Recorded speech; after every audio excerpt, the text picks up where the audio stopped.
Czy da się przejechać Fiatem Ducato najniebezpieczniejszą drogę w Turcji? No zobaczymy.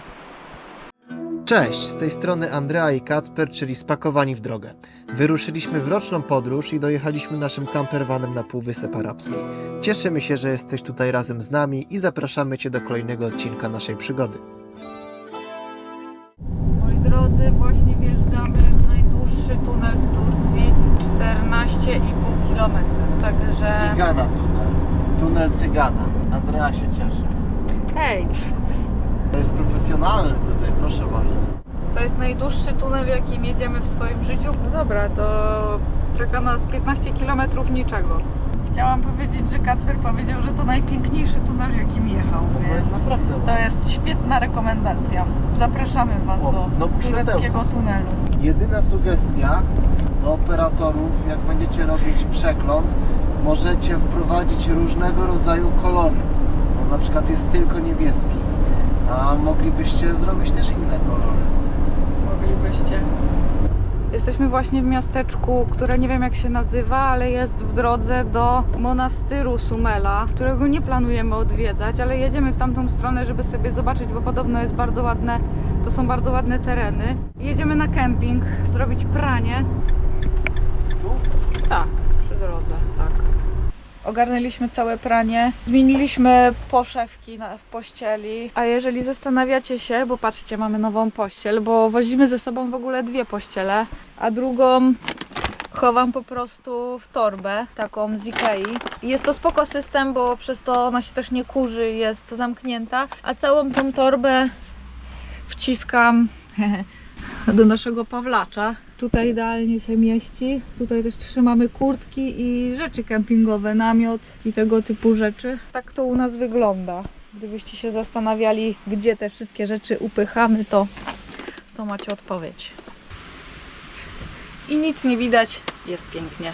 Nauczyliśmy się na starość trochę odpuszczać, to znaczy ja się nauczyłam, bo Kacper to zawsze umiał. Nocowaliśmy praktycznie przy klasztorze Sumela, czyli rzeczy, którą w teorii trzeba odwiedzić będąc w Turcji i nawet tam nie zajechaliśmy. Bilety kosztują 20 euro od osoby. 25. Albo 25 i stwierdziliśmy, że nie ma to sensu. Nie uważamy, żeby to było jakieś takie turbo ważne miejsce dla nas i dla naszej podróży, więc odpuszczamy. Kacper w Trabzon znalazł mechanika od Fiatów i mamy nadzieję załatwić wymianę oleju i wykasowanie błędu, który nam się ciągle pojawia. Jest sporo samochodów, które chyba czekają do mechanika, więc nie wiem, czy nas tak przyjmą po prostu. Panowie na pewno przynajmniej nam błąd usuną z kampera, a reszta zobaczymy. Pan nam wymieni sensor, który powoduje u nas error ciągły. Słuchajcie, robimy serwis standardowy, lekko rozszerzony, bo wymieniamy standardowo olej i wszelkiego rodzaju filtry. Dodatkowo świeci nam się check engine w związku z tym, że nasz czujnik od obecności wody i temperatury paliwa nie działa i będzie zakładał nam nowy sensor. Udało się. Mam nadzieję, że to jest to. W przeciągu tego tripa wymieniliśmy już 3 razy filtr paliwa. Jeden filtr kosztuje około 300 zł, także no nie jest to tania zabawa.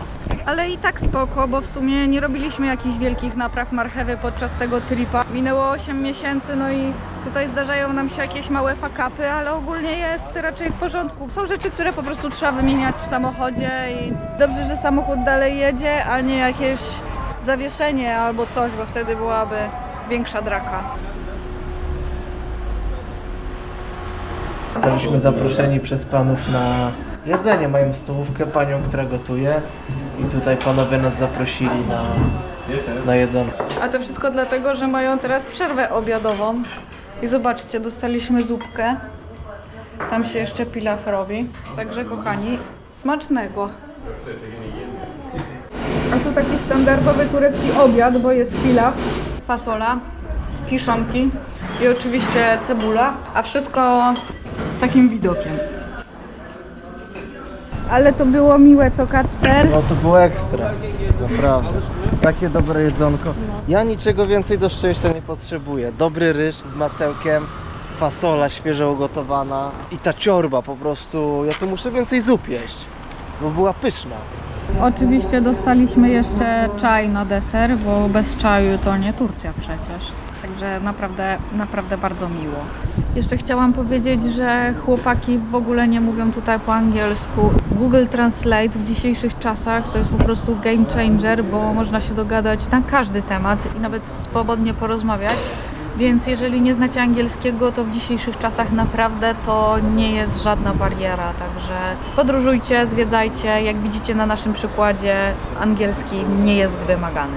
Panowie musieli nam wymienić filtr paliwa, to już mówiłem, pomimo tego, że był ostatnio wymieniany. Mieli olej, mieli motula, którego ja zawsze leję. No, oczywiście filtr oleju.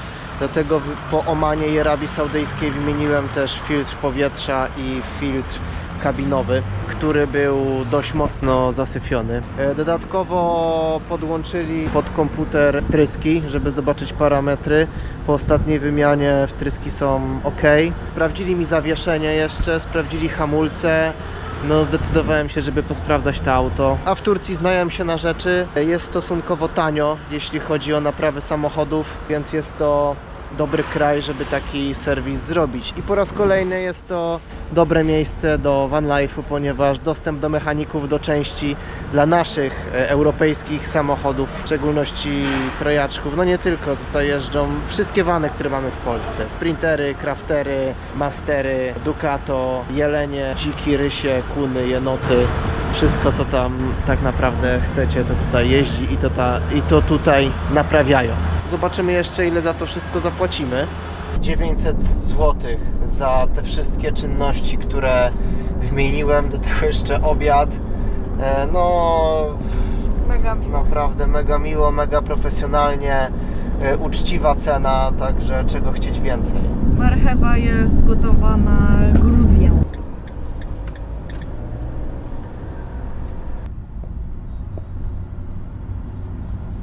Jesteśmy w Decathlonie, oczywiście zrobiliśmy zakupy i wydajemy właśnie 540 zł.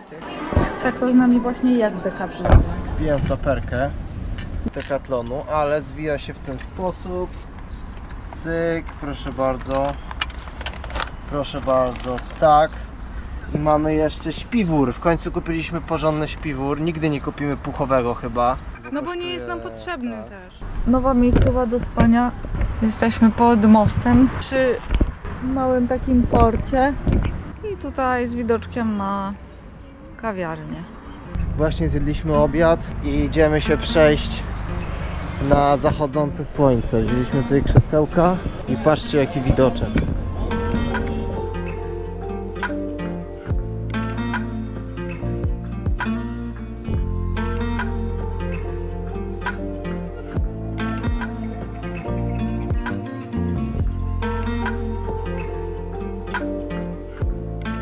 Byliśmy w piekarni właśnie kupić sobie też bułkę słodką, ale wiecie, trudno się dogadać nie znając tureckiego. Bułka wygląda na słodką. Pytaliśmy się pani przez translator, czy jest słodka. Powiedziała, że tak 50-50. No i jest słodka. Dla nich słodka to jest baklawa. No właśnie, chciałam powiedzieć, że dla Turków coś, co jest słodkie 50-50, to dla nas Polaków będzie słodkie. Także trafiliśmy dobrze. I nasączona jest lekko tahini, nie? Ta bułka. Ma taki posmak tahini. Bardzo dobra rzecz. Taka nasza bułka słodka po prostu, tylko że jeszcze tahini jest w środku.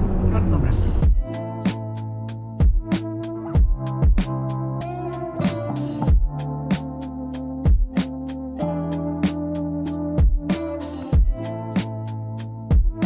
Jesteśmy nad jeziorem Uzungol, blisko Trabzon. Takie turystyczne miejsce, ale czy nas urzekło? No jest piękne, ale no po Słowenii i innych takich górskich jeziorkach, we Włoszech na przykład, no to nic specjalnego. Jest pięknie, ale oczarowani turbo nie jesteśmy. Uciekamy stąd, bo jest ciasno, nie da się tu za bardzo jeździć, jest duży tłok, dużo ludzi.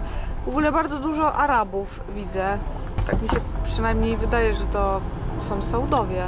Także no nie, nas nie urzekło. Fajnie, ale są fajniejsze miejsca.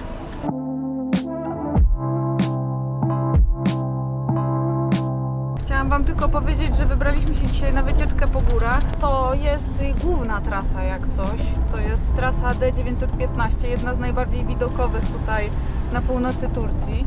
Ta trasa ogólnie wygląda tak. Trasa 13 zakrętów tutaj w tym miejscu. No i jesteśmy właśnie w drodze tamże, taką drogą. Więc zaczęliśmy trochę wątpić.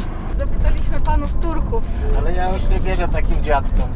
Ja się spytałem, czy oto Guzel, że jechać. Mówi tak, tam mam jechać.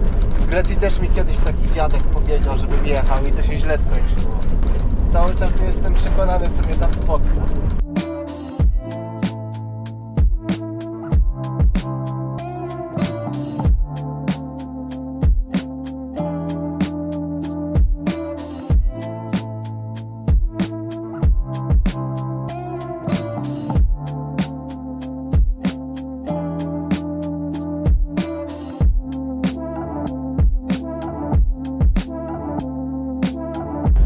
Trochę obstrałam gadki, bo właśnie przed chwilą był ostry zakręt, jeden z 15, które nas czekają i nie zmieściliśmy się w tym zakręcie.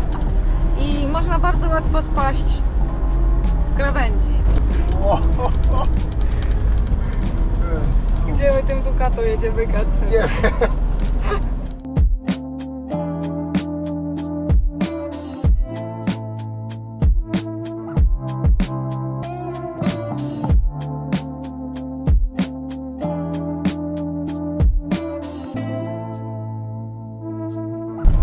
Skończył się asfalt.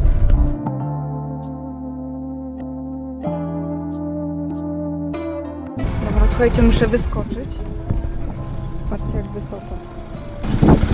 Muszę zabrać głaz.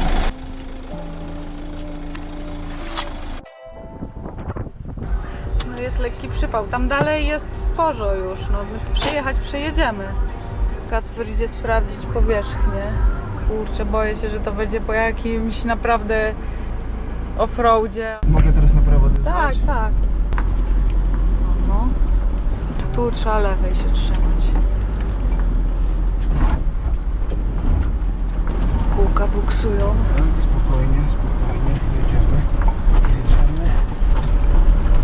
Jedziemy z dole od krawędzi. Cyk, cyk, cyk, cyk. Dobra. Przejechane. No i pytanie, Kacper, co jest dalej, bo...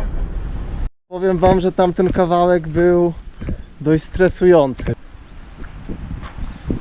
W ogóle tutaj jest The Most Dangerous Road, Red Bull, proszę bardzo. A, to jest w ogóle ta droga, którą będziemy jechać. Ekstra. Pan właściciel, flaga Polski. Zobaczcie, pan zbiera naklejki. Tak, Ile tu jest naklejek? no. W samym środku gór nasza naklejka. Także jak będziecie, oznaczajcie nas. Widzimy się na socialach. Thank you. Teşekkür ederim. Yes. Yes. Guzel. Zatrzymaliśmy się u pana w kawiarni na czaj. Przed nami jeszcze dłuższa trasa żwirowa. Pan powiedział, że przejedziemy na spokojnie. Pokazywał nam różne filmiki. Powiedział, że niektóre zakręty będziemy musieli robić na 2 razy, bo jednak jesteśmy dużym samochodem, ale powinniśmy dać radę, także trzymajcie kciuki. Jawasz. Slowly, slowly. Jedziemy dalej. Dobra.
a teraz jesteśmy na 2330 metrach i sobie śmigamy taką oto trasą.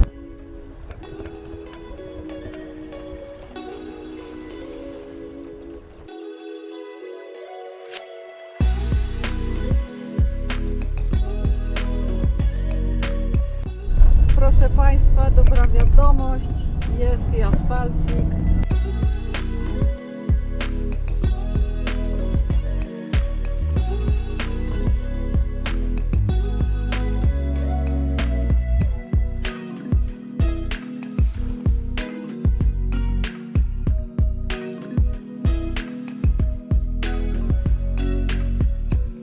Tak, w ogóle to tak sobie myślę, że dużo chyba lepiej wjechać tą drogą niż nią zjechać, czyli polecamy Wam zacząć po prostu z Morza Czarnego, żeby przejechać nią w kierunku właśnie tej drogi 13 zakrętów, nieodwrotnie, bo tak sobie myślę, szczególnie z tym zawracaniem na 2, no to tutaj po prostu dojeżdżałem maksymalnie i później cofałem się lekko, no i na jedyneczce pod górę. Jak sobie myślę, że miałbym się składać zjeżdżając nosem w dół i później podjeżdżać pod górę na wstecznym, to nie wiem, byłoby to może trochę bardziej wymagające, na pewno też wykonalne, ale chyba lepiej wjechać mimo wszystko. I też jak wjeżdżacie, to tak macie, że o, podjechałem pod tą drogę, a nie nią zjechałem, także chyba rekomendowałbym Wam podjazd, a nie zjazd.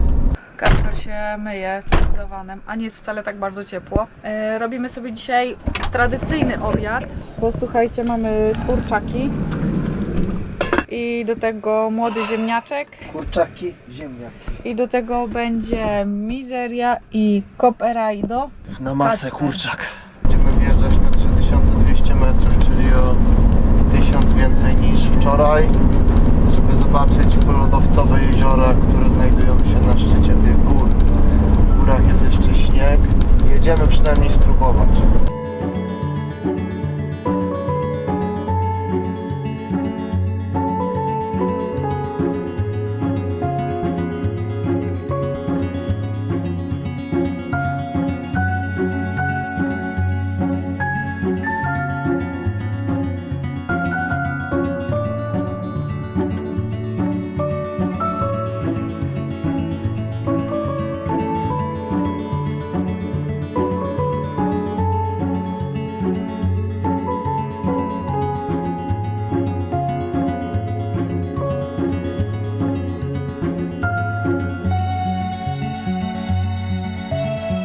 How far? How many kilometers? Maybe 50. 15. 1-5. 1-5. Dojechaliśmy, wahaliśmy się, czy 7 km iść, czy jechać. No i stwierdzamy, że musimy wracać, bo poczułem zapach diesla. Cieknie paliwo po baku. Wydaje mi się, że to pompa jakoś jest nieszczelna, nie wiem co tam się dzieje i chyba wrócimy do Trabzon. Tam gdzie byliśmy do mechanika. Jest jak jest. Może Egiera od razu sprawdzimy. Takie życie, no. Jest godzina 10:30. Witamy się ponownie z naszym Master Garage. Będziemy sprawdzać, co dolega marchewie. Kacper, o dziwo, ma dzisiaj bardzo dobry humor. Nie wiem dlaczego. Wczoraj był bardzo zły, a dzisiaj jest wszystko w porządku. Także trzymajcie kciuki, zobaczymy, co nam tam cieknie i dlaczego. Ile zapłacimy. Zobaczcie. Okazało się, że po prostu wężyk paliwowy od Webasto, który znajduje się przy pompie, zrobiła się w nim dziura. Ciekawe dlaczego. Musimy wymienić ten kawałek rurki, powinno być ok, no. Zobaczymy. To był powód naszego przecieku. Wymieniliśmy ten kawałek rurki, ale niestety Kacper jeszcze zapytał o biały dym. Pan nam niestety... Mogą to być wtryskiwacze. No nie wiemy jeszcze co robić. Tu pan nam zaproponował wymianę 4 wtryskiwaczy za 3500 zł z robocizną, a w Tadwanie przy Van zapłaciliśmy 2500 zł za jeden wtryskiwacz i robociznę. Nie mieliśmy wtedy wyjścia, bo trzeba było go wymienić, ale no tak to czasem w podróży jest. No tu w Turcji chyba nie mają takiego dokładnego sprawdzania wtryskiwaczy. Tak jak ja rozmawiałem z mechanikami, to te wtryskiwacze powinno się wyciągnąć, sprawdzić jak one podają. No a tutaj po prostu podłączają pod kompa i sprawdzają dawki, z czego no, mój znajomy mechanik mi powiedział, że te dawki na biegu jałowym to są praktycznie cały czas dobre. Więc jedziemy dalej. Oni też powiedzieli, że nie ma sensu tego wymieniać, więc ja się nie będę upierał, jak oni mi mówią, żeby zapłacić 3,5 tysiąca i wymienić te wtryski. Jak padną, no to zrobimy to. Wiemy, ile to może kosztować, więc w razie co się będziemy targować w jakimś serwisie i tyle. No. Nie będziemy nadgorliwi. No, auto czasem puszcza biały dym. Okej, no. Zobaczymy, czy się to będzie jakoś bardziej jeszcze objawiało. No póki co jedziemy. Jadąc do Turcji pamiętajcie o tym, żeby wziąć ze sobą krem z filtrem, bo tutaj cena to jest 100 zł. Są nawet pakowane w takie magnetyczne pojemniki, żeby nikt ich nie ukradł, czujecie? Także pamiętajcie o swoich kremikach. Słuchajcie, pogoda nam się skiepściła. Ma teraz przez następne 3 dni padać. Mieliśmy jechać w góry tureckie, ale chyba odpuszczamy i kierujemy się już w stronę Gruzji, bo po prostu w taką pogodę spać gdzieś wysoko w górach to też nie ma sensu. A pogoda no jest taka. Sraka, no. Gnój. Gnój. Z takich rzeczy, które się wydarzyły ostatnio na świecie, to Iran i Izrael rozpoczęły ze sobą wojnę, więc nasz pomysł wjazdu do Iranu właśnie powoli upada. Opóźnialiśmy wjazd do Iranu tak długo, że teraz jest wojna. Więc widzicie, na naszym przykładzie czasem lepiej nie odpuszczać i cisnąć na samym początku, jak jest już pomysł i wszystko przygotowane, niż tak powoli odpuszczać. My odpuściliśmy i teraz do Iranu raczej już nie wjedziemy, przynajmniej nie w tym roku. Ale nie ma tego złego, bo będziemy mieli dużo więcej czasu, żeby spędzić w Gruzji. Będziemy zwiedzać dużo więcej rzeczy, zwłaszcza że w Gruzji nie ma wizy. Będziemy cisnąć w Gruzji ile się da, potem wjedziemy do Armenii. No i będziemy musieli przez Gruzję prawdopodobnie wrócić, także wstępnie na razie taki plan po tych nowych wiadomościach. A jeszcze wczoraj byliśmy u dermatologa, bo mi się strasznie buzia popsuła, słuchajcie. Od początku podróży borykam się z problemami z twarzą, więc postanowiłam, że pójdę do lekarza. Zgłosiłam oczywiście to do ubezpieczalni, więc dostanę zwrot kosztów za tą wizytę. Turcja, jeżeli chodzi o opiekę medyczną, jest gitara, więc taka sytuacja. No widzicie, moja buzia cierpi ostatnio. I jedziemy do mechanika. Przeczyszczacie teraz DP, tak? Siz bunu yaptırmış mıydınız daha önce? No dobra, chłopaki nam teraz przeczyszczają DPF-a, z tego co zrozumieliśmy. Robią to przez komputer. Ostatecznie okazało się, że to nie wtryski, to DPF. Zajechaliśmy właśnie do mechanika, więc niekończąca się historia ostatnio. My odwiedzamy wszystkich mechaników na Teraz. północy. Teraz jesteśmy w prawdziwym centrum po prostu mechaników w Turcji. Stare, brudne warsztaty, okopcone spalinami, słychać dźwięk kluczy, szum kompresora, no po prostu tylko chłonąć. Podobno potrwa to około 4 godzin, będzie nas to kosztowało około 500 zł, więc idziemy po prostu na spacer, no bo co tu robić innego. Pokażemy wam, jak wygląda taka Sanaja, czyli takie miasteczko mechaniczne, gdzie w sumie są sami mechanicy i nic innego wokół.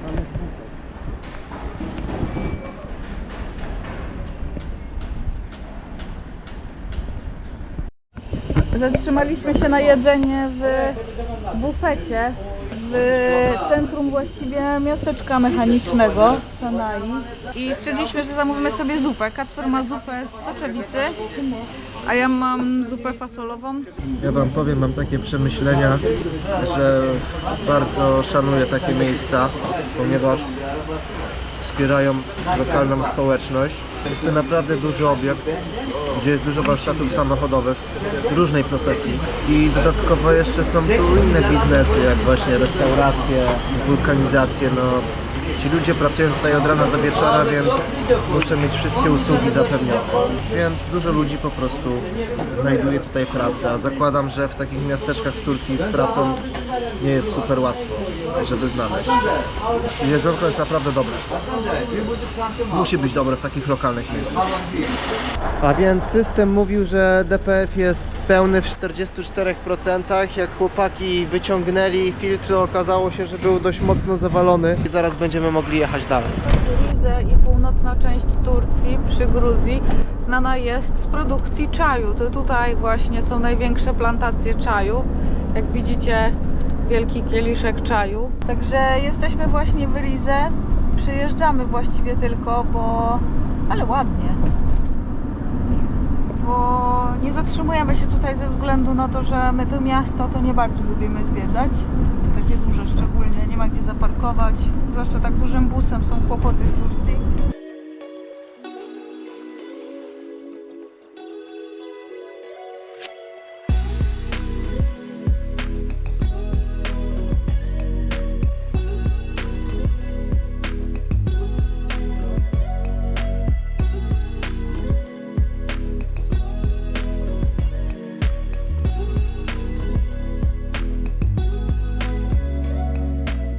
Moje pytanie brzmi, czy to się kiedyś skończy? Nie. Mamy pękniętą oponę, słuchajcie. To oznacza, że musimy założyć nowe koło. Nie farta mamy ostatnio z marchewą, coś się mści na nas. No to fajnie, żeśmy sobie podjechali na miejscówkę, żeby teraz z powrotem wrócić nad morze, żeby odwiedzić kolejny warsztat, tym razem oponiarski, otolastik po turecku. No i jesteśmy u pana. Powiedział, że nam pomoże, więc zobaczymy. Oczywiście nie z angielskiego, jak wszyscy mechanicy, także jest.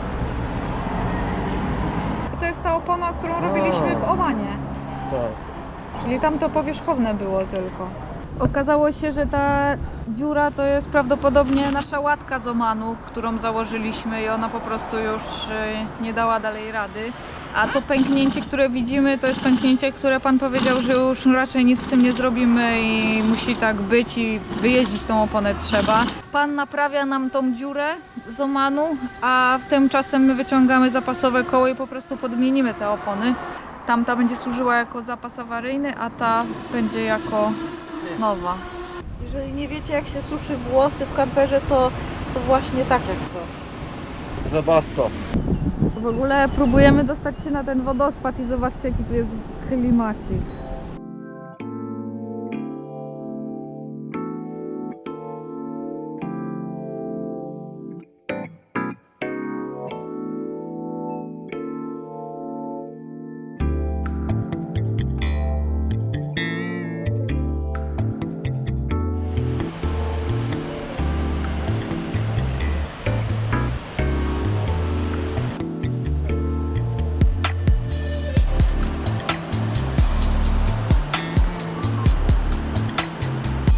Kacper się ze złości. Nie wchodźmy, to dla ciebie były.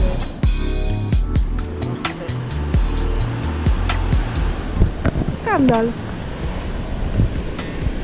Bo on chce do Polski, a nie krótko.